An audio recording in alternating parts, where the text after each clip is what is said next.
I lose, where I get frustrated, where I'm like, oh, that's whack to me, is when the technology is a substitution for the development of the choreography or the art itself. It's like relying on the technology to supplement the work put in, to actually developing great movement. Because I think at the end of the day, the movement is the movement, unless it's a very specific technology driven presentation. You can't lie with the choreography. The choreography is choreography. The art is the art. But you can enhance it. You can evolve it. You can do so much with it with technology. I don't think it should substitute the work put into that. Absolutely, absolutely. Anyone else have any feelings on this? Because I know this doesn't immediately hit a nerve for a lot of people, but I think what it presupposes does.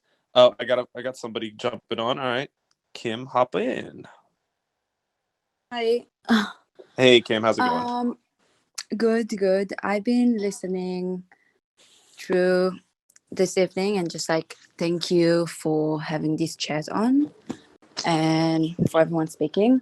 I'm coming from a younger generation. I'm like 20 years old, and for me, it's raising the question a lot if like it's actually valid enough to put the time and energy to edit things and like actually create like dance films and things that not gonna get that amount of hype as TikTok or that like huge platform as like a 10-second video that I can do some moves and maybe get like views and likes for it.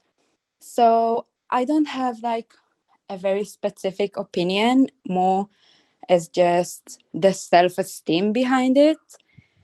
It's like, is it worth it? Is it something I want to be engaged in? It's like my craft that I actually want to create is a way larger and longer pieces than something that for me is not um, validate enough to have like shorter video of dance, although it's still movement and still dance and still me embodying something. Yeah, I think what you just brought up, I think is perfect. This is kind of where I wanted this conversation to lead. Essentially, you bring up a great point. Is that with the technology, and I think what Luam was also mentioning is that there's like a twofold kind of issue and prospect of good and bad. Especially with what you just said, is that we don't have a great feedback loop for long form content right now. There's not a place where you can get a lot of great feedback and validation for working really long and hard on something, but you can get that validation and feedback almost directly if you make something simple, easy, and more, digestible, but you may not feel really satisfied with the content yourself. I don't have all the answers to that myself, but I would say one of the things that is important is to know what your goal is going into the project. So if you know that your goal is to build attention, you're gathering attention for financial reasons, right? So then you can accomplish the 10-second video with an awareness of what you're building. You're building your brand, you're building an awareness, you're building attention. And then when you're working on your long form or maybe your technical craft, you're doing it with awareness that what you're building there is separate and what you get from it is separate. So instead of necessarily quick validation, you're actually looking about breaking boundaries, discovering new things. It has to be intrinsically motivating.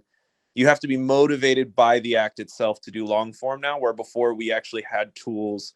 That was actually the only way that you got validation, was to make like a long, so-called masterpiece, and then you release it and you get validation. But now it really has to be intrinsically motivating. You have to, from the bottom of your heart, want to explore a craft because you find it that interesting, because the feedback loop just isn't there as much as it used to be for that sort of content.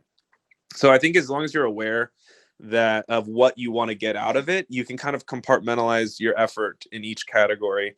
But yeah, if anyone else has any information for Kim, because I do think that it is pretty much the main issue that I think a lot of younger dancers are struggling with right now. Yo, Kim, actually, I got a question. It's Jed here.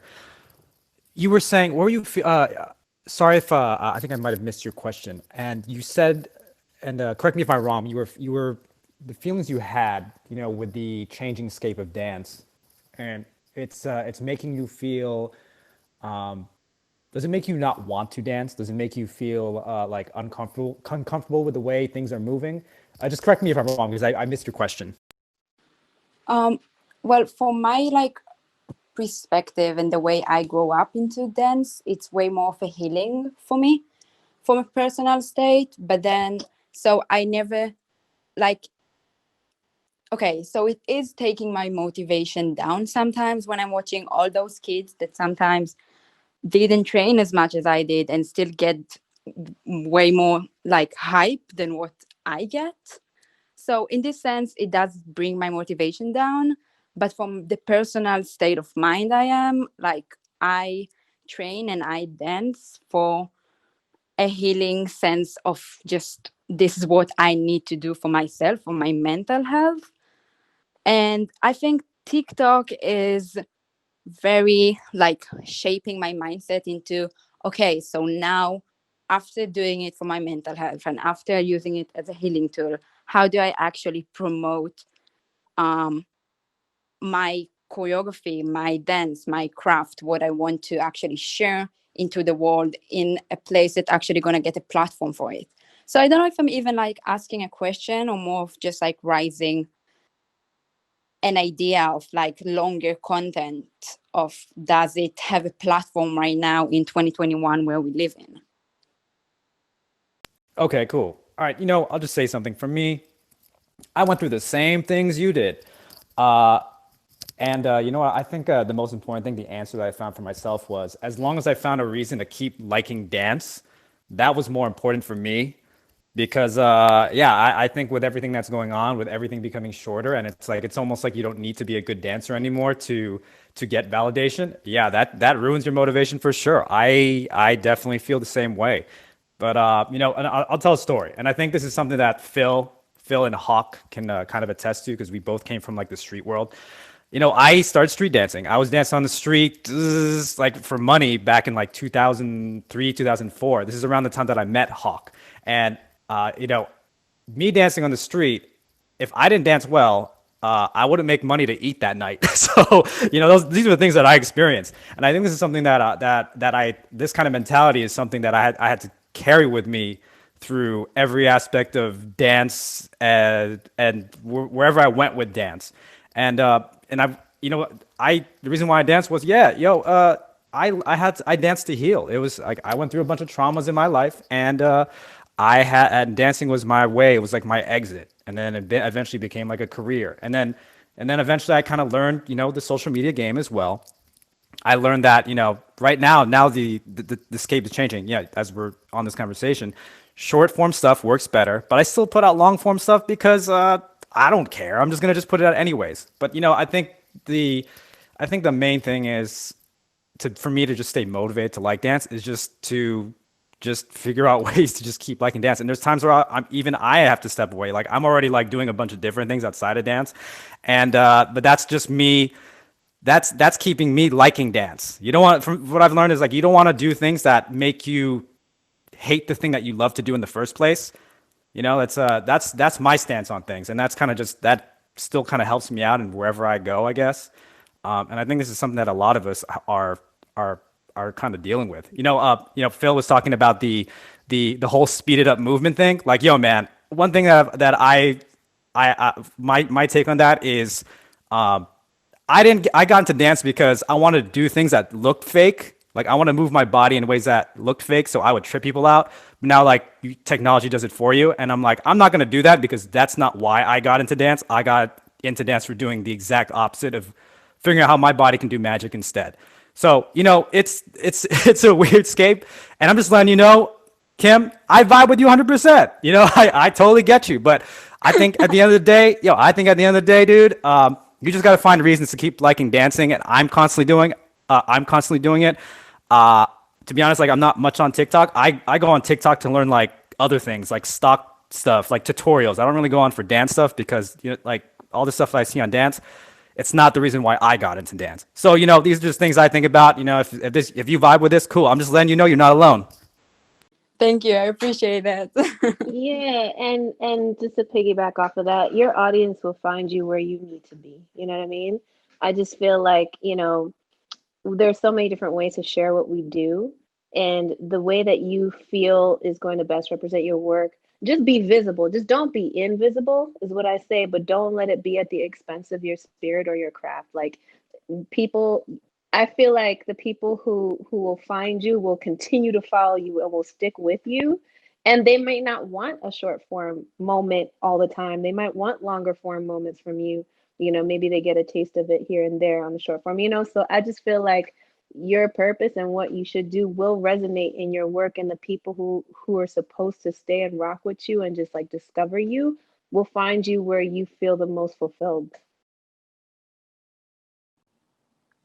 I think it's easy for us to, and just building on what everyone has shared, it had me thinking, I can put my entire heart and soul into a project, but if I post it on the platform that is not how people consume content on that platform, oof, I'll get maybe 1 or 2 views, right? And then I start to internalize that as a reflection of the quality of what I made, when really it's simply, I posted a video that should have been on YouTube, but I put it on TikTok. And so I think there's something about making sure we don't take personally the response or lack thereof to our creations simply because we're posting them on a platform that isn't really designed in that flow or language. So I'm wondering if there's a way to bridge the gap with what everyone's saying, a way to say, hey, if on TikTok people only want 5 seconds, 10 seconds, what is your version of your true movement that simply is in a 5 to 10-second format? And if that doesn't resonate or feel right to you, then totally disregard it. But can we trust that we're actually creative enough to meet someone where they are, still be true to our art form, and show them something they didn't even know they needed? Can we, and that's if you want to give in that extra energy. And it circles back to what Phillip was saying, defining your goals. Really, if we were to get out a piece of pen and paper and list, there are, like Phillip said, different compartments here. So there's the personal craft goals. How do you want to grow in your craft, and what does that look like when you translate it to either capturing and releasing content, or just having that as your private development? There's personal career goals, because as we know and see, your craft and your career are often very different things. Then there's community goals. How do you want to serve the community with your movement? Then there's the global conversation goals. How do you want content to shift how people view dance at large? And really honing in on each of your goals in these different arenas, you can then begin to create specific content pillars for each of them. So perhaps you do have a short form series and a long form series. And, we don't know what we're doing here. This was just Free Movement Friday series. So I'm wondering if, there are ways to see an opportunity in all of this and say, I'm excited about what I can create that will reach people in a way that they understand, but then show them a new flavor and have them get stoked about this whole other side, like you said, of healing. And trust me, like TikTok, as I'm sure you know, there are huge hubs of people who are in the mental health space or the educational space or, healing spaces. So it's exciting to me to think you might be able to navigate multiple spaces and bring together different communities. Some showed up for the viral video, some showed up for the healing. Now they're talking to each other, and you're able to create beauty and bridges and community there.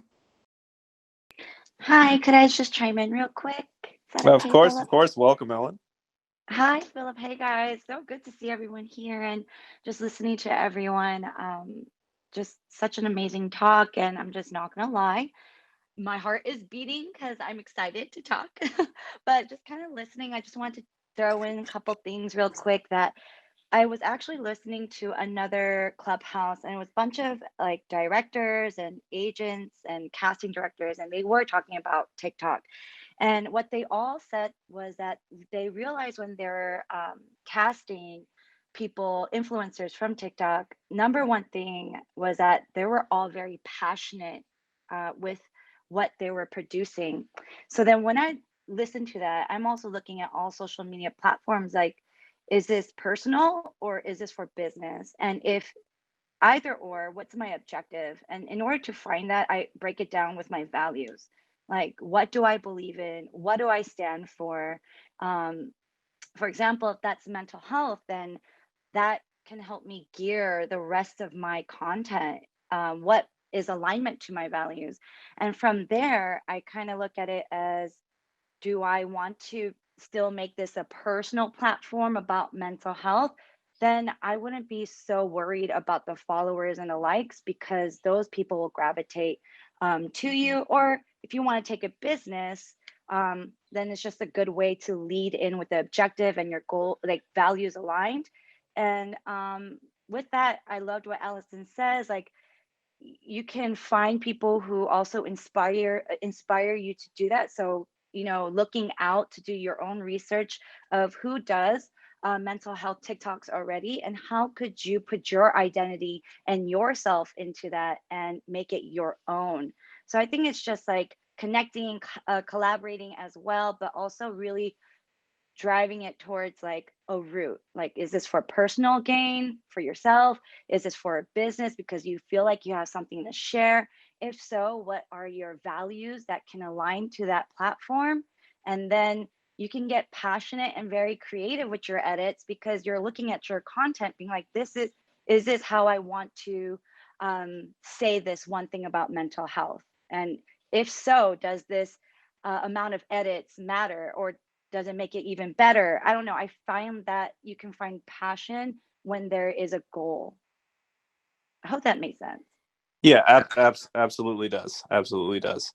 Yeah, and passionate investment. Like, if that's what you want to do, then that's what you want to do. And oh my God, there's this one model influencer. Oh my God, what is her name? Tabria Majors. This woman, she was like a curvy girl, bigger girl, beautiful model ambassador. She put out this 10-minute video for Halloween called Belloween, and it's basically just a complete like slideshow of Beyonce's top videos that she recreated shot for shot. It's the most incredible thing I've ever seen from an influencer. This woman rehearsed. She brought on, you know, some of Beyonce's choreographers, some of her dancers, hired other dancers, got a stylist, got a videographer, worked on it for a month, put in so much money of her own, and it is flawless. Like, that is a level of commitment to, you know, creating content for the platform that I applaud, because I don't have that. And I really like give kudos, because she had a vision for it. You know what I mean? And I think sometimes, and then on the flip side of that, I think of also like Chloe Arnold, who's incredible tap dancer choreographer, and her platform. She says, "I'm extremely proud of everything I put on social media." You know what I mean? And she was saying that in response to Jessica Castro, who was, you know, like a bit hesitant about, I don't know how to, you know, I don't. She was just like feeling a little bit anxiety about posting, you know, or feeling pressure. She's like, "Girl, I'm proud of everything I put on there. It's a great opportunity." You know what I mean? And it was that simple, that sentence, you know, like feeling like it's an opportunity and feeling good and feeling excited to present your work, as opposed to feeling pressure like, I have to post this way, I have to do it this way, I have to do it that way. Which, yeah, there are rules to different platforms, but at the end of the day, like, if we want to keep it simple, very Occam's razor, just like, do you feel good about what you put out? You know? Love that. Love that. I did invite the EC twins in. Do you guys have something to say or something you'd like to ask? Actually, yeah, thanks for letting me speak. I'm not particularly clued up on the sort of social way to go about interjecting, but so I was just listening. But yeah, I do actually. It's really funny that I've just come across a dance room Because recently, does breaking mean anything to you? Is that a dated reference? Does Shabadoo Owens? Does anybody know who that is from the Yes. movie Of Breaking? course, of course. I Think think everybody. I think everyone here does.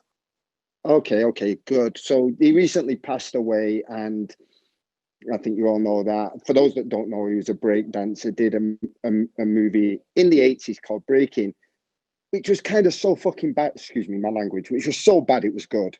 Like, I love it. So we covered a track called No Stopping Us. I don't know if anybody knows that track, but it was one of the tracks from Breaking. And by saying we covered it, I mean we went in and made a cover once Shabadoo passed.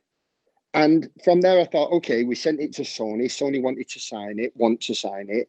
And I'm like, okay, well, what's the vehicle to get this to the next level? How do we market this? Because Shabadoo is a very niche reference.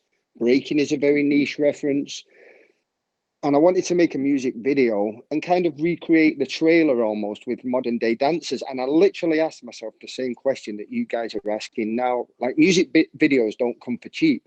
Is it worth me spending the money, or am I best just investing in a dumb TikToker? Then I thought, well, you know, or do we invent some kind of a dance competition with a real prize, like a $10,000 prize, or get some sponsors involved to get real dancers to make a real dance video? And again, I'm asking myself the question, is that a complete waste of money and time when people are going onto TikTok? And I know you all want to be positive, but some of that dancing is just straight up stupid. It is. It's stupid. It's not dancing. It's like shuffling. And I've made shuffling videos, but they're stupid. They're not real dancing. And they must be offensive to real dancers. I'm sorry. You know, it's like celebrity DJs. There's a market for it. I respect it. I'm not hating on it, but it's not the same thing. So, I mean, what do you guys think? Is it worth making a video like that in today's market? Would people respond to that? Is that too niche of a reference? Do people respect the art of dance anymore? Am I just as well getting people to shuffle and TikTok dance and keep it there? I think there's actually probably going to be a lot of perspectives on that comment, but I love that you came in here and bridged the gap between what you do and what you are referencing. As far as my take on it is that I don't think it's necessarily required that you use a TikToker that you don't think represents what this song and even the reference to Shabadoo and Breakin'. I think if that really is the source, I think finding a way to create content that works on TikTok works also on other platforms. So almost like creating a long form piece of content that can be broken down into smaller sections that apply to each. Because I think at the end of the day, while some of the dancing is entry level on TikTok, and that really does work to get mass viewership, people will also appreciate a really great quality 8 to 10 to 15-second video if it's packaged well. So, and I think because the root of the song that you created is with the cultural context of the 80s, I think holding true to it is kind of required or a priority over anything else. So I would say the best route, at least in my opinion, and and I'm sure everyone will have their own take, is to create something that truly pays homage to what the song is about, and then simultaneously breaking that content up in a way that still respects the culture, but also will do better and fare better on TikTok. If you watch like the Breaking trailer now, and I've watched it back, and by the way, I've got 2 left feet, so I'm not a dancer.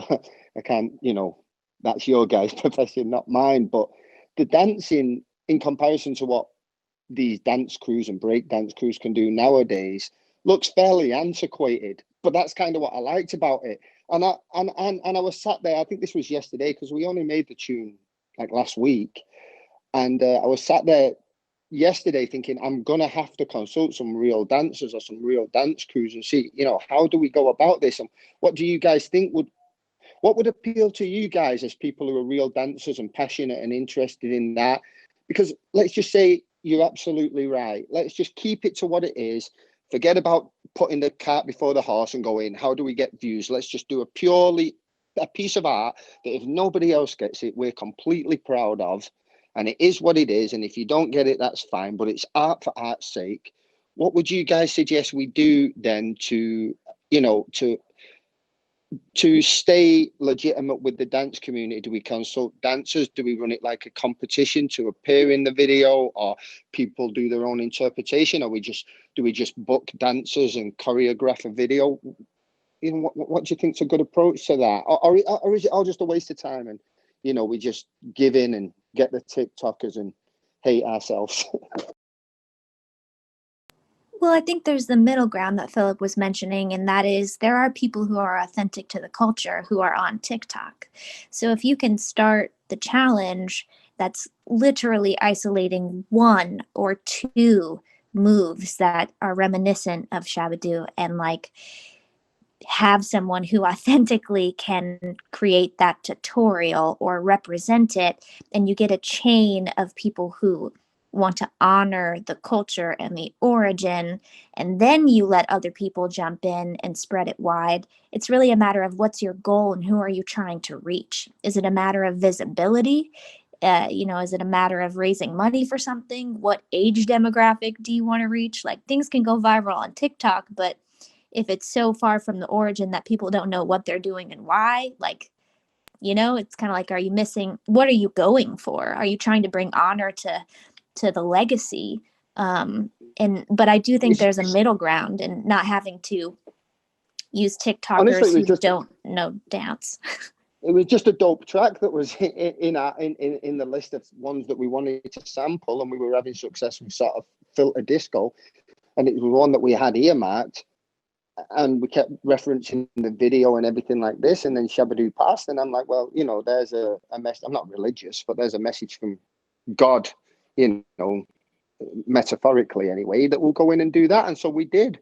And then it's just a track. We're artists, we made a track, we made a piece of art, and then once you've got a piece of art, what is the point of it? Getting it out there, sure, that's first. Making money, that's a part of it. I mean, I'm from the projects, I got to eat, but it's just, I'm an artist, man. I don't know what the point of it is. I'm an artist, that's what I do.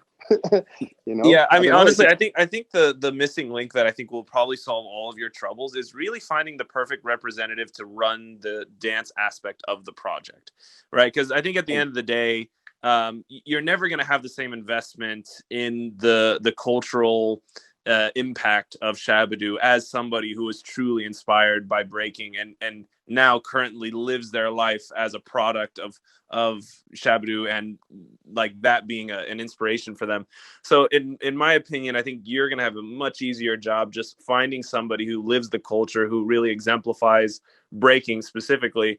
And he or she is going to be able to answer a lot of those questions for you, and if not completely direct the project in the way that it needs to be directed, because most really talented and capable choreographers or dancers are going to have an awareness of the landscape of dance in each platform, and they're going to be able to really help you produce the thing you need. I think the reason why it's so confusing from your perspective is simply because your industry is, although parallel, is going to be different. So I think you find the right person, and obviously all of our advice applies too. So I think in a sense, staying true to the culture is going to not only help professional dancers feel better about sharing that sort of thing, but it's also going to be a point of intrigue for the project in general. Like if you just do another TikToker and do another TikTok dance that's arbitrary, you're just going to literally fall into a sea of the same that already exists. I think the real intrigue of what you're providing is like, let's bring these younger people into an awareness of something that really meant a lot to people before. Right. I mean that, and that's the thing, I feel cynical by even sort of, Alyson, you brought up a couple of points that makes art look cynical, but the part of the artistic part from our side has been done. Now I've got the realistic part of a label saying, now what? What's your plan with this? And I mentioned Shabadoo to Sony Denmark, and they look at me like, Scooby-Doo? What the fuck are you talking about? They don't know, And I'm like, God, did I make too niche a reference here? And so where should I look to? Do you guys have anybody, that you think would be good for a project like that? Or, any sort of places I should look, any pages I should look at, any TikTok pages, Instagram pages of people I should look at? I think kind of like what Alyson was saying, just sort of narrowing down what the motive, what the end goal is definitely going to make the task easier. And I would say, I don't know, it might be too soon, but I know Tony Basil was very close to him, and I'm sure that she would definitely want to do things to kind of live his legacy on. Her, or I feel like Hurricane, Firelock, all those guys that are very passionate in the locking scene, they will have so much love towards it. So I think people in that direction would be perfect for it. All right. Well. Listen. Thanks. I'll let you guys talk. But I came across this and I figured it was another message from the powers that be to get me to come in and ask a question. I'm going to listen along to you guys, but I really appreciate all the help on that, and it's just such a coincidence I came upon this because it's I'm asking this question internally, and yeah, I hope it doesn't come across as cynical. It's just the way that it is. You know, we make a song. I love the song. Do you all know the song "No Stopping Us" from the Breaking soundtrack? I do. I'm a big fan of that song. Big fan of that movie. Yo, EC Twins. Yeah. Yo, how you doing? Jed here. Yo, I've definitely been raving to your music. Well, when festivals were up, but I do have a contact with Boogaloo Shrimp. That's Michael Chambers. That's the Shabadoo's dude. I'm familiar with. Yeah. So I mean, I can somehow get a connection. If you're trying to go that deep with the culture, like I can get that guy to you guys. But yeah, that's like it's literally at the point of we made the track and that's where it's at, and then it's like how are you going to put that track out without in some way honoring the person who inspired the track? So I want to circle back on what Hok said. Did you write down the names that he listed? Because you definitely have a starting point. If you didn't, Tony Basil. Yeah, all of them. Hok, if you want to list them again, because those are great starting points, and I don't want you to miss that if you do have an answer here.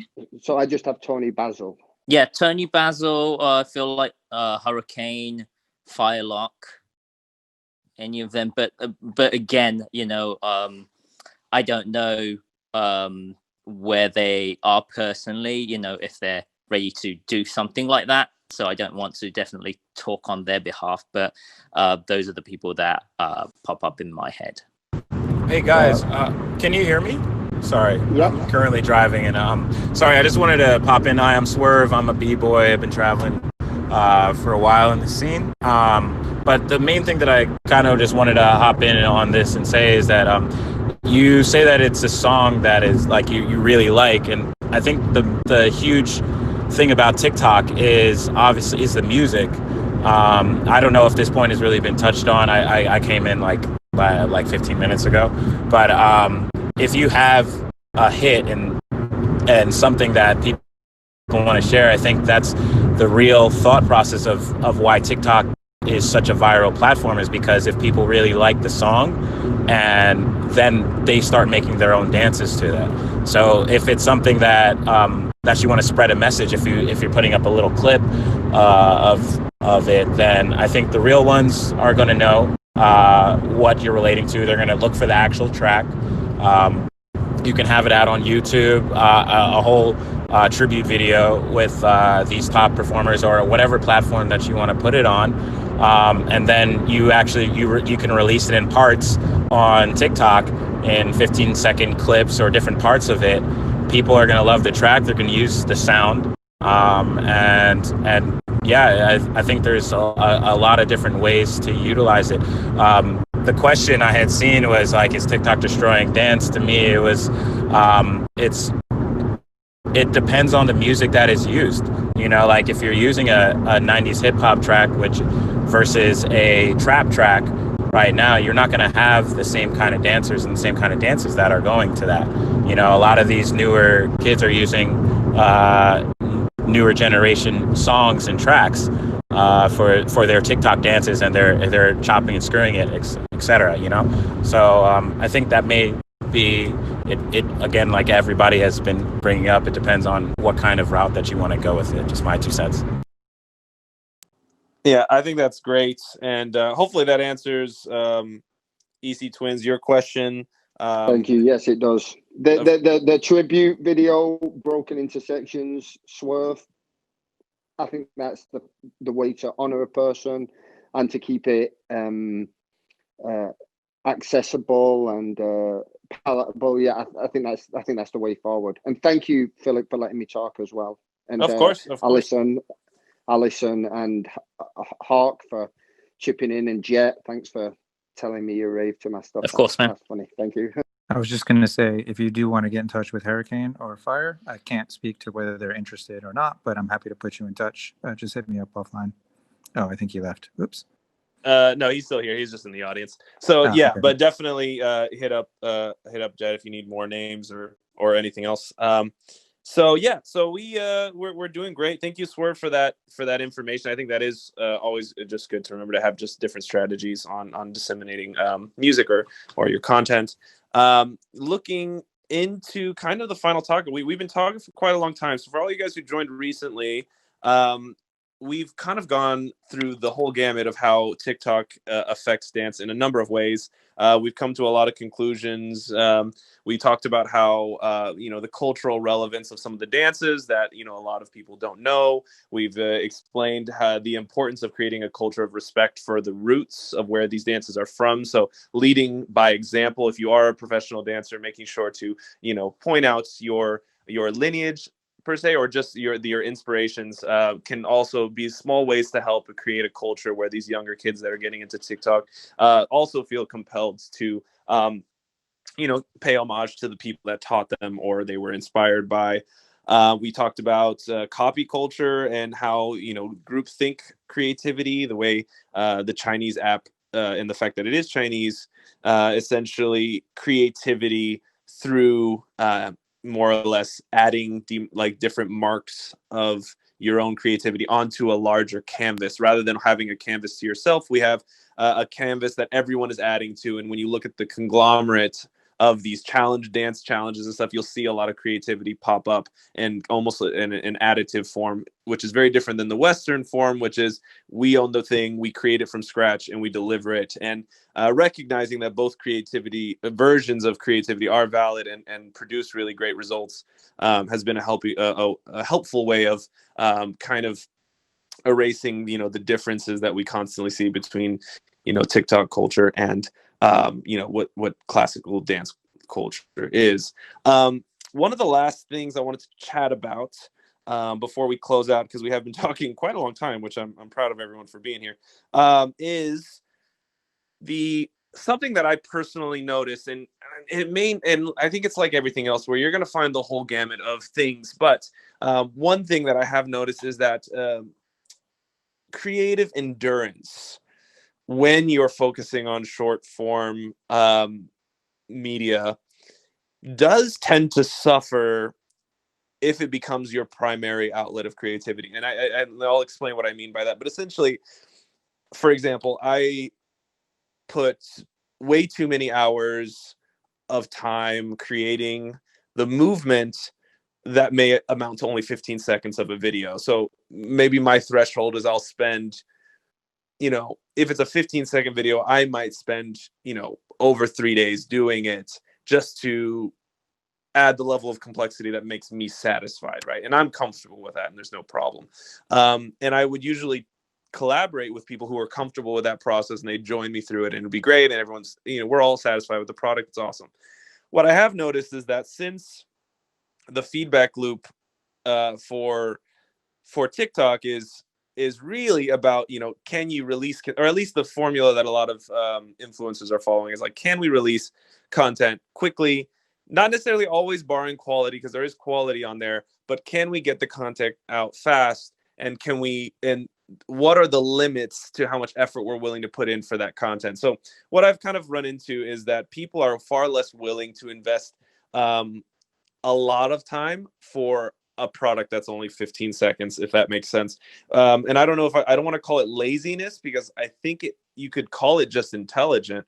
But I do see that the burnout for dancers when they're creating, as far as like intellectually, is suffering with a lot of people that I've worked with when I've been doing creativity coaching and stuff. I have seen that the actual amount of time people are willing to sit and think and problem solve a movement or a combo or an idea is diminishing, because of the return is very marginal, if you spend 1 hour or 36 hours, but that marginal effect really matters to, maybe somebody who prioritizes the art. But it won't matter to a lot of these kids that are just making the dance. So really the question is, have you guys noticed this diminishing endurance for creativity? Or at least have you guys seen any sort of laziness cropping up in your guys' students, because they know exactly what Kim said, is that with less effort, I can get more, that whole thing.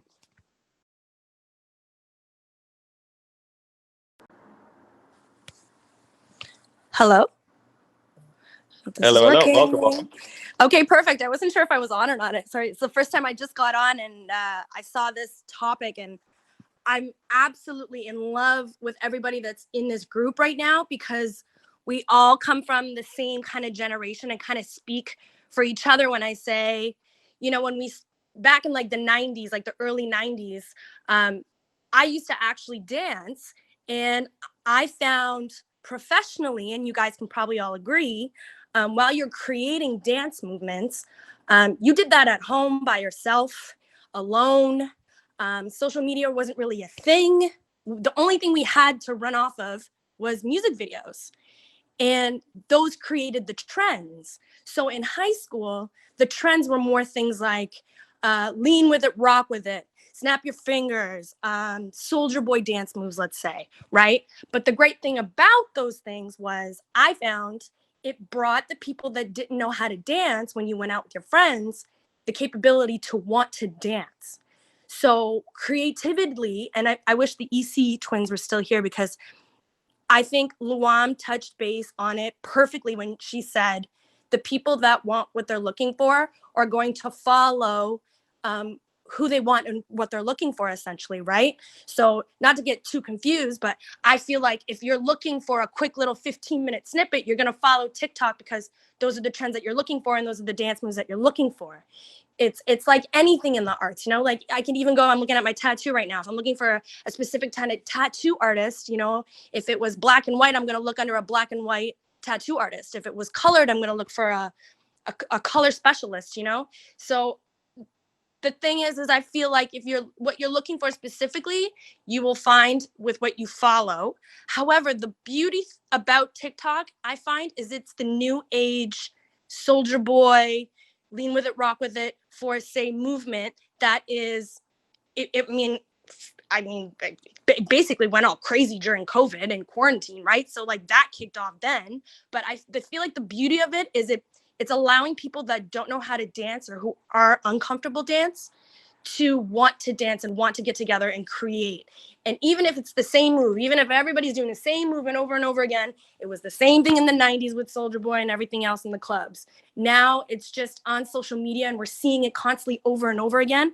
And I think that's what's taking away from our creativity, because we're constantly watching it over and over again. So I just feel like if we just remove ourselves, and this is going back to what Kim's saying and mental health and all that as well, if you just remove yourself from social media and you remove yourself from looking at the same things over and over again, then will you be able to go ahead and start to create again and be with yourself and be able to make more beautiful things out there. But that was just my take on it. Yeah, no. I think that's lovely. Thank you for that. I think one of the things that I think is kind of the root of the problem, and I think as you were speaking, I kind of realized the creative endurance thing that I had mentioned. I think what it is, truthfully, is that running in line with the fact that we're all in quarantine, or at least most of the world, or most of America is, at least, and we're all suffering from not having another option, where I think that was much more available. So I think what we're running into is that there's a lot of pressure to fall in line with TikTok's kind of preferences and guidelines, because we see that the masses and the connection that we yearn for is kind of only found in these social media platforms. So the incentive to indulge in like long form creativity, and I don't even mean just content, I mean just in general, like sitting at home and creating, I think for a lot of people that aren't used to that or have never been exposed to that, don't have a community that feels readily available. And if they do, I'm sure there is a community that exists, but I think it's really difficult for a lot of them to know where to look. And some of them don't even know that it exists. So they kind of just feel trapped at their peers are using, which is TikTok. It's less of a problem with TikTok itself, and then I think more of a problem with educating everyone to know that the other platforms exist for them to, explore their creativity. Yeah, I think you hit it right on the nail there. But I would definitely stick with what Luam's saying, and like whatever you want to put out there in the world is what you're going to get back, and whatever you create or what you just stay firm on that. You don't have to go with the trends and go with what everybody else is doing. If you stick by yourself, stick by your side, everything else will fall into place. Okay, awesome. Thank you so much. Yeah, thanks for having me, guys. So we'll take the last few questions here. Shay, if you want to jump in. Hi, nice to meet you all, and thank you for bringing me up.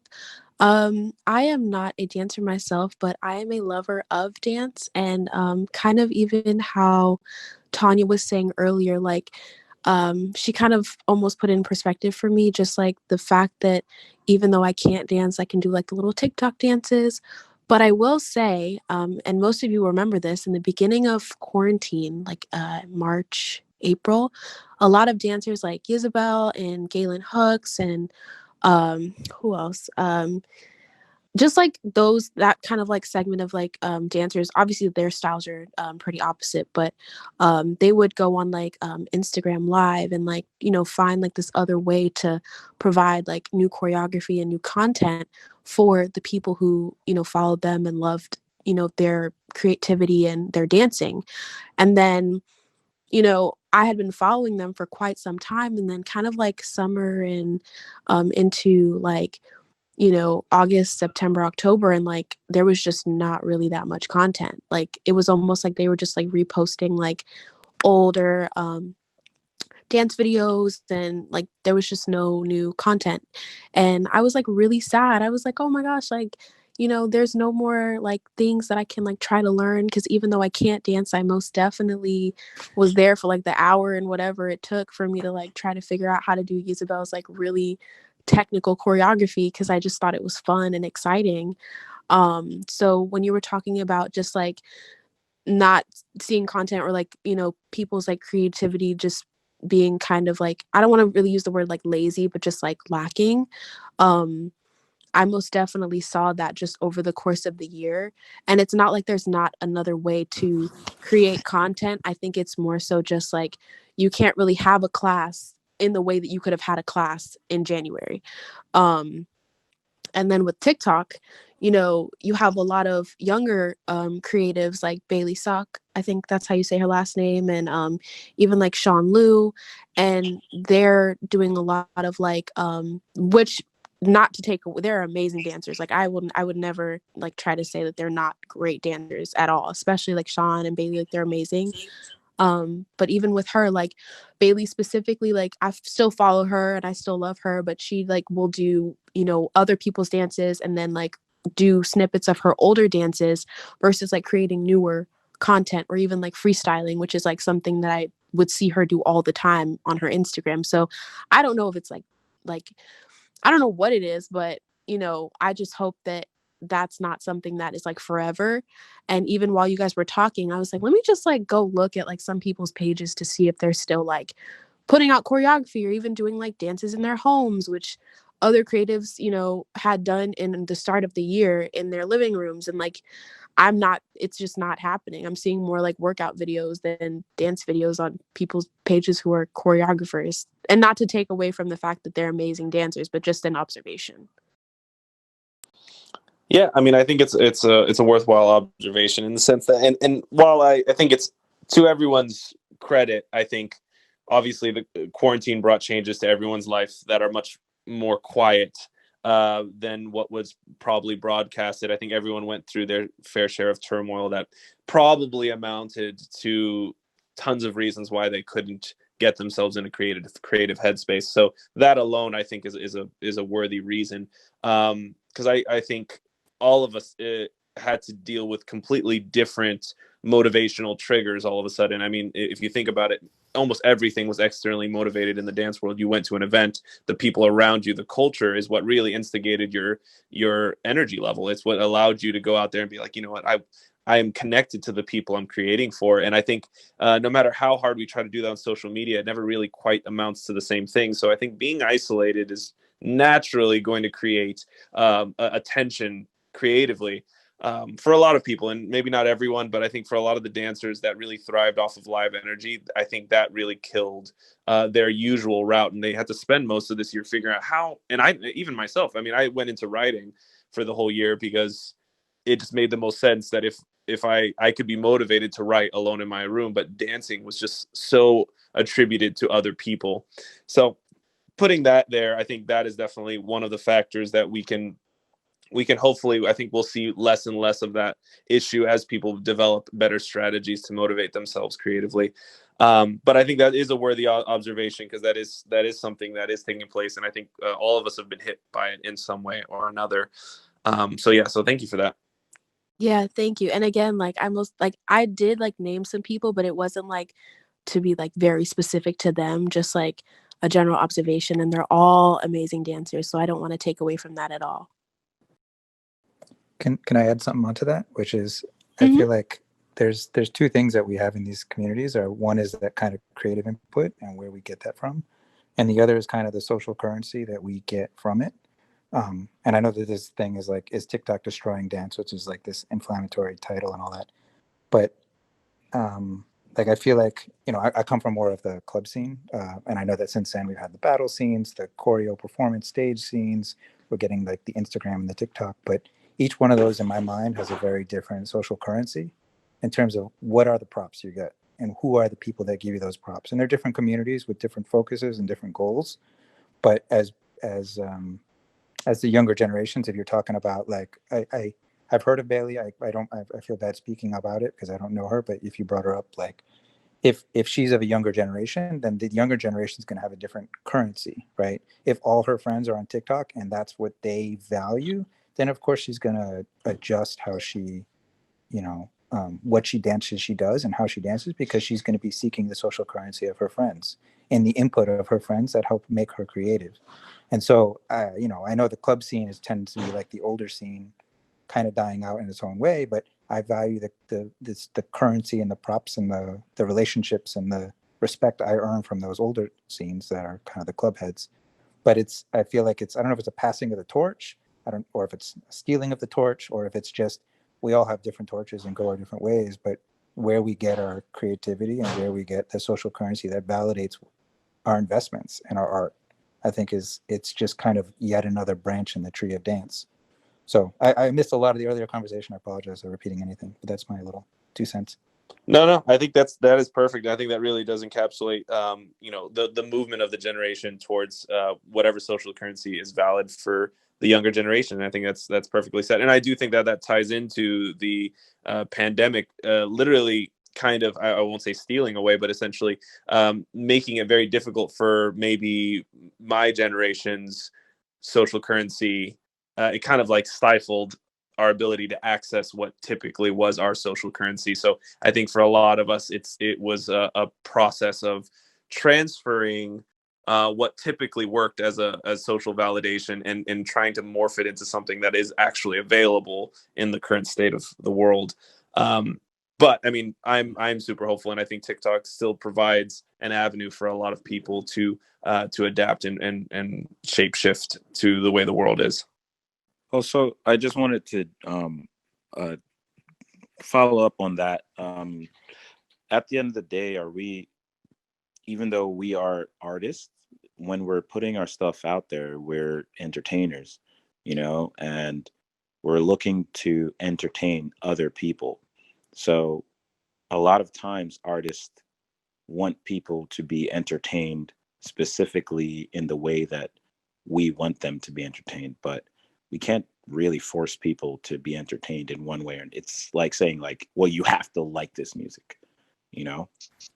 People are going to like what they like, and if people like this form, it's the new thing. I really like how somebody else said, she said it was like house party dances, like everybody jumped on the wave. And obviously in COVID, TikTok exploded because it was like you're doing the same dance in the club with everybody, and they all learned that. That's a different category from somebody who got into a cipher and then everybody recognized the skill level and they paid attention to that one person. So I think there's always going to be that separation, and the general public knows, but it'll be either the easy thing that you can all do together, and then the ones that stand out that are really high skill leveled. TikTok is the same way. You can get 1 million followers from 1 or 2 videos, you know. But yeah, we're still just trying to entertain and have fun. If you want to be that high level artist and just put out a few videos a week, or a year, then people will respect that because they know how much time it takes into your art to put into your art. If you want to be the person who's just fuck it, let's have fun and party and like that, you know, like there's a place for everybody, and that's what I think. Yeah, and to piggyback off of what you're saying, Sora, but also because I love to play devil's advocate, this is me. I think it's important to remember and to not. I think because of the popularity of TikTok and shoot any other technology that might just pop up, next year, who knows? We tend to get hyper focused on its effects, and forget that there's an entire industry. Obviously, we're in COVID right now, so it's hard to remember, like Philip was saying, the sort of social gratification we get from performing in front of actual people, dancing next to actual people. But that exists, and that's not going away just because TikTok exists. You know what I mean? Not only is it a huge industry that is, there's dance to be shared and there's dance to be experienced. And at the end of the day, if you ask a dancer, do you want to dance by yourself in a room, or do you want to come in the room and dance with us? You know what I mean? Chances are they're going to want to come in the room and dance with their friends, and that's not going away either just because TikTok exists. So I think we have to be careful how much power we're giving to, like you said, Mike, a branch. And new branches are opening, and evolution is inevitable and necessary just for us as humans and also as artists. But we cannot act like the other branches, not act, sorry, but we can't take away the power that the other branches that do exist have, and just say, oh, they're older and they're going away. There are elements to the evolution of dance that do kind of fade to some degree, just with anything that's popular. But performing and having an entire entertainment and music industry behind what we do as dancers, as creators and performers, as you know all of that is still powerful and relevant, and we should not just completely change what we do for that and then take all our resources and say everything is this now.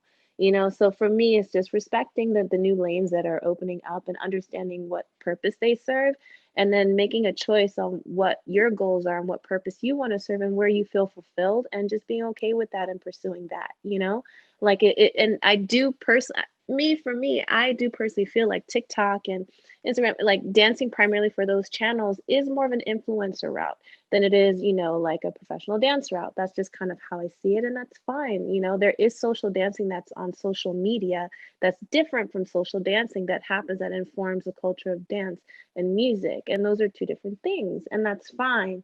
But I feel like we can't merge them and act like they all exist in one lane. Luan, did you I don't, forgive me if you guys already talked about this, but did you talk about how TikTok has allowed for people who are shy and introverted to actually put themselves out there for the first time? Yeah, we mentioned I guess a couple different times, not specifically introversion, but the fact that more people than ever before are getting involved with dance, and the entry level for dance that's allowing people to funnel into more of a deeper study is drastic. And I think we definitely appreciated, for briefly though, I mean, I'm sure we can go into more detail, but we definitely talked about how TikTok has opened the doors not only for certain creators to have an avenue to become successful, but also for just the average person. And we were talking about how like people, and not only kids but adults, are feeling more comfortable in their skin enough to actually move their body and move to music, and really feel like for the first time that they don't have to be a professional dancer to enjoy dance, which I think is one of the really beautiful parts about what TikTok is providing. I agree with that. Sorry, go ahead. I was actually going to speak a little bit more to Shay's question, so go for it, Luan. No, I was just agreeing with that, and it's not to take away from that at all. And that's, to me, that's more sort of like, I feel like regardless, I feel like everybody has dance in them. That's just my philosophy. Everybody's a dancer, just unleashing and being the most uninhibited you can be. I've seen some of my favorite dancers who aren't necessarily traditionally good, but are just incredible movers. You know what I mean? So I just feel like dance belongs to everyone, and any avenue or any way that we can bring it out of people, I'm a fan of. I'm more talking about sort of like getting deeper into it and pursuing it as some sort of focus or career, or just like way of building your life. And I just wanted to add some context, Shay. Maybe this will shed some light as well when you were asking about, why dancers are not posting as many dance videos in quarantine. And so logistically, because dancers are relying on certain the livelihood is around a lot of live events and music videos and things that got shut down. A lot of dancers were realizing they didn't have income anymore. So they need to pivot. They needed to find new skills. They needed to move back home. So as the pandemic affected the industry, dancers were also, as Phillip and everyone mentioned, going through their own processes, not just of healing, but like logistically figuring out, am I going to be able to make money with this skill set anymore? And if not, what am I going to do? So do I want to become a coach? Do I want to try to open my own online dance community? And all of these new pressures did slow down the time and investment that we might have otherwise been using toward videos. And then also, to shed further light, what's been happening in the dance industry itself, there are a lot of studios that are now shut down, that no longer exist, that were pillars for us. So we grew up for decades training under generations of OGs who could impart knowledge and wisdom because there was a building for us. That building disappeared. That building was bought out. Someone else came into the block and said, no, we're going to turn this into, a fitness studio.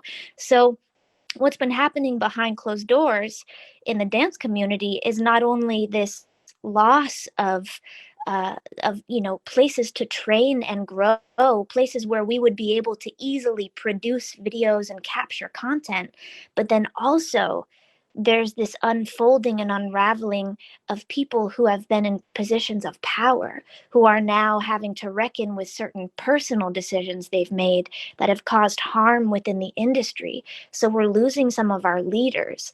And there's really been quite an unraveling in the dance community behind the scenes, where we no longer have the places we went to, we no longer have some of the figures we looked up to, and we're discombobulated. We're trying to figure out, and I speak for my own path, but there are people who have it way harder, who eat, sleep, and breathe dance on this stage, figuring out like, what are our options and what kind of community can we create, and what's next. So you may see that lull in content for some of those reasons. And just as someone who's coming into a conversation with dancers, I so appreciate that you clearly are acknowledging everyone's style and like really honing in on what everyone has to offer. And we really appreciate your grace and your patience as we figure out how to human and then figure out what the next phase of sharing dance is with everyone.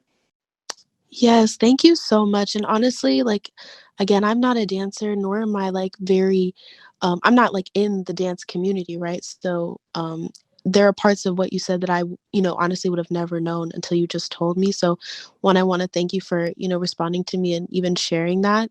And also not even like, I really do like, I don't even want to say like I didn't think of it, but I didn't like and this is going to sound so horrible, but sometimes social media does like almost put like a disconnect between like me and someone who is a quote unquote celebrity or whatever the case is, which is something that I most definitely have to like work on for sure. So when I think of like the pandemic and how it's like affected me and like my family or people that I know, I don't want to say that I feel like celebrities don't go through the same things, but like sometimes like I almost forget. And so Alyson, you most definitely like put that back into perspective for me. So even just like revisiting, you know, what I said and like my like thoughts on how I felt about like not getting like quote unquote content without realizing like or humanizing dancers themselves that are on a larger platform or a bigger stage. Most definitely I'm taking into account in this conversation now. So I really do appreciate you, and I appreciate everyone else in this room. um, and, and you know, I will just continue to listen and absorb the information, and I love spaces like this, and we'll be back again for sure. Yeah, I think what you, Shay, and Alyson touched on is, it's been a thing that the community has talked on for a while. Like, being in the industry, in our industry, not a lot of people know about how much people are making, you know, and dancers, unfortunately, we usually have gotten the short end of the stick. Even if you see somebody who has 1 million followers, it's not the same as somebody who's a model that has 1 million followers, or an actor who has 1 million followers. Their pay grade is definitely very different. And so a lot of people consider like, oh, they have all these following, it equates to them making a lot of money, and it doesn't, because we still have a pretty long way to go with that. Yes, Zach, I'm so glad you mentioned that, because that was something I was going to mention almost immediately as well. It's different when you live it, but yeah, because on the public platform, the number can be almost identical. You can have someone in radically different tiers of wealth with the exact same number. I mean, you can see that in every single domain on social media, but definitely dancers are, I think, are weirdly equated to like large amounts of wealth when they get a lot of followers. When, I mean, I have very, very dear friends who almost all dancers kind of work within the same ceiling, more or less. But you can see that the ceiling of followers is non-existent. So clearly there's a disparity there. So I'm glad you brought that up. Yeah, so let's go ahead and move on to, I guess let's do like the last 2 or 3 questions. Alyssa, sorry it's taken so long, but how are you doing? Good. How are you all? So Doing good. my name is Alyssa. I grew up as a dancer and have done dance my whole life, but never pursued it professionally. I'm a physical therapist, and now I specialize in dance medicine, so working with dancers. And listening to all of you, it's really making me think of, well, a lot of different things, but you know, whether it's TikTok that is bringing dance to people who maybe before it's felt, you know, unaccessible, and now they're getting into it, or dancers who are forced to dance from home and they can't be working in the room with their instructors and getting the coaching, or dancers who now are competing with some of the technology and making things cooler and bigger and crazier and that sort of thing, and starting to push their bodies even further than they had previously. It's been really interesting in the past year seeing the differences of dance injuries and that kind of stuff, and how some of the dancers are getting trained and making sure that they're safe with what they're doing. And so I've been spending a lot of time actually teaching dance instructors how to keep their dancers safe and that sort of thing. But it's been interesting with just all of these different things happening in this past year, really seeing an uptick in injuries or different injuries in the dancers than what I had been seeing previously. That is really fascinating. Thanks for sharing that perspective. I think that was great for all of us to hear. I think one of the reasons that might be, I think with with anything, you know, the hazards increase, and then we you know, do what we can to kind of ameliorate the problem. And I think different TV programs and stuff do a lot to focus on the shock value over the texture and development of the movement. So a lot of dance styles that would traditionally probably be educated slower and with more, technical, technical training, are being kind of subverted for shock value tricks.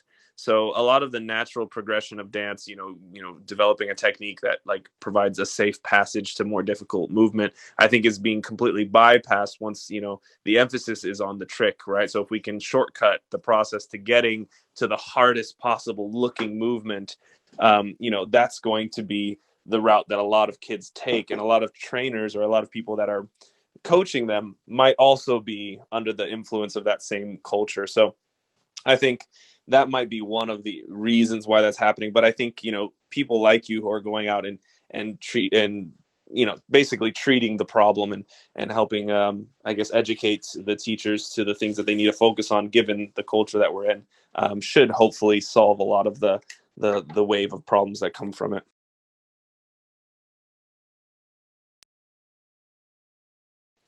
And Caroline, would you like to say anything? Yeah, hi, my name's Caroline.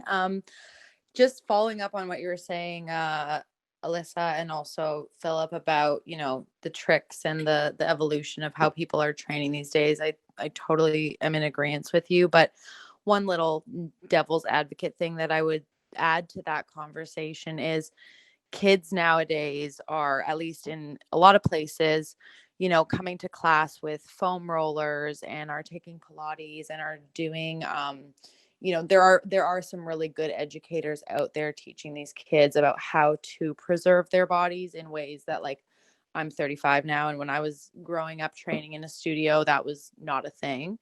So I think, people are trying, but we need to find that technique first over tricks basis for sure. But what I really wanted to kind of just add to this conversation, regarding like the TikTok community, is I was reading a book called This Is Your Brain on Music, and it's a really fabulous book. And it talks about how in the beginnings of humanity and different cultures and ancestral practices, how dance and music were done by everybody in the tribes, and it was a thing that was not reserved for the elite, or the people who were like profound in it. And I think that, I don't think that was the intention of TikTok, and I think there's a lot wrong with it. And I am in agreement with everything that's been said in this conversation, but I think there could be one positive that we could take from it, that people are dancing again, and people are, we, like Luam said, we do all have dance in us. And of course there are some of us who have trained and work hard, and we are in a certain realm of dance. But I do think, it's just a different perspective, that when I saw the title of this room, I was reminded of that reference from that book, that, like, maybe there's a way for everybody to connect and find movement in their bodies in a positive way, and find the joy in that, and find the love of movement again through this app. And I just wanted to kind of introduce that to the convo and see what you guys thought. Yeah, totally. And I'm sure anyone who wants to any closing statement on that effect, aside from the inflammatory title, I actually agree completely. And that was actually the point of the title, is I really wanted to draw out people that would have strongly opposing views on either side of this, because the truth of the matter is that there's no point in living on one side or the other of this argument. In truth, it seems as though, and based on our conversation for the last 3 hours, it's very clear that TikTok has a ton to offer people who are willing to use it in a way that serves them in a healthy way and a genuine way, and that it provides an avenue for people that wasn't yet available otherwise. So I think there's so much to benefit from TikTok for those who want to use that platform and want to explore creativity through its format. I also think it has great potential on a personal level. I feel like it has so much potential for creativity that I think isn't usually found, even using the technological aspect of the filters and things like that. I think there's a lot of really fun visual artistry that's available to everyone now, where typically you'd have to throw a clip into Premiere and have there's a huge learning curve for a lot of those effects. So I think in general, I think TikTok is offering more value. It wouldn't do well if it wasn't adding more value than it wasn't. So I think that's without saying. I think what was nice too is that we did at least create a conversation about the things that the dance community can do to make sure that whatever losses the community does take because of this new facet, that there are ways for us to basically do some damage control and at least, help lead by example if for some reason copy culture runs away with the dance community, or attention to the roots, the cultural roots, or to the high art creators, diversifying people's awareness of dance after they enter that first gate of TikTok, I think will be really up to the dancers who've been doing it for this whole time. So I really appreciate everyone on the stage and everyone for listening. It's been a blast talking about it. If there's any final things you guys want to say, feel free to. But I think generally I'm just really happy that we got to kind of cover the whole basis. And I think we really did realize how much common ground we all have, and how much respect we have for anyone who's willing to put themselves out there and just, attain their creative goals in whatever form they want to. I just want to thank you, Philip, for having this room and for being such a great moderator. Like, honestly, I can't even follow that because you said everything so perfectly. I personally like to play devil's advocate a lot, but I 1000% agree with you. I think any platform that amplifies voices and movement has a tremendous opportunity to change the world for good, and especially with dance. Dance needs to be everywhere in the world that it can. It unifies us. It makes us happy. It brings us joy. Even when we're tired and upset and frustrated, you get up and dance, you're going to feel better. And anything that can allow more people to do that can only do good, it feels like. And I think moments, just like anything that's this large of a scale, just that has a potential to do good, there's also challenges and pitfalls that come with it. And especially because it's specifically with dance, something that we're also close to, like you said, it's important that we are, stay attuned and just see how we can sort of minimize the damage and the fallout that it causes. But as long as we're using it the right way and understand the path that it creates, you know what I mean? That it's its own path, its own lane. I think we can use it for good. I don't have anything else to say, Philip. You did a great job. Thank you for having us. Well, thank you. And thank all of you guys. I would love to answer all of these questions, but we're already coming on 3 hours now. So I think I'm going to close this room up so people can get a decent night's rest. I love you guys. I'll try to do another one of these next week with another, kind of controversial topic, and we'll play again. But yeah, thanks everyone. Take care. Have a great night. Thank you. Cheers, Philip. Hell yeah. Yeah. I guess TikTok is 15 seconds, but this is 3 hours. Hawk, you'd be surprised how long things go on here.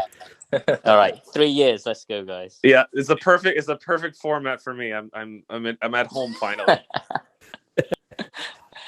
All right, thanks, guys.